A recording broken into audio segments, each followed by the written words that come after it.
ស្ដីបងប្អូនទាំងអស់គ្នាទៅជនថ្មីចាស់បាទបស្រាកម្មជាងថេបបាទថ្ងៃអល់ផាតបាទ014បាទព្រមមិនសោតែមួយទេឥឡូវគាត់ចម្លងសោមួយទៀតហើយយើងបានធ្វើហើយឥឡូវយើងតេស្តមើលបាទនេះគឺសោចាស់របស់គាត់តែគាត់ចម្លងយកសោស៊ីននេះគ្នាបាទឥឡូវយើងតេស្តមើលនេះគឺលោកបាទឥឡូវយើងចុចមកចុចសោចាស់មកបាទបាទនេះគឺសោថ្មីបាទសោស៊ីននេះគ្នាបាទចុចទៅលុបភ្លើងផ្លែអញ្ចឹងបងប្អូនត្រូវការធ្វើ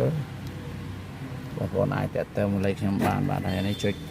បើកវាបើកអីបានបាទលេខទូរស័ព្ទខ្ញុំមាន2000មាន1000ស្មាត1097និង1012បាទហើយទូរស័ព្ទខ្ញុំមានប្រើ Telegram បាទចឹងឥឡូវយើងតេស្តមើលបងប្អូនកាន់សាចឹងក្រៅទៅយើងតេស្តមើលនេះមកនេះយើងឆេះដែរមកយើងជាប់ប្រាំបាទឆេះហើយបាទហើយខ្ញុំមានធ្វើសេវាកម្មក្នុងពេញជើងពេញហើយបាទបងប្អូនត្រូវការធ្វើអាចទៅបានបាទយើងជិះខាងស្ដាំចូលបាទចូលមកត្រូវការធ្វើបងប្អូនតាក់ទៅមកបាទសោស៊ីនក៏មានសោចិនក៏មាននេះយើងចុចខាងឆ្វេងទៅវិញឆ្វេងបាទ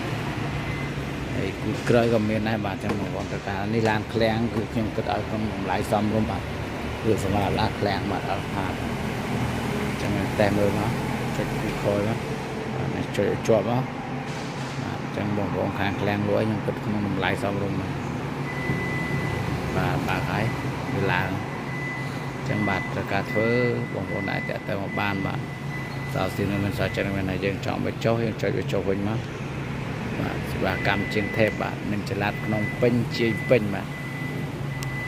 ចុះមកហើយបាទ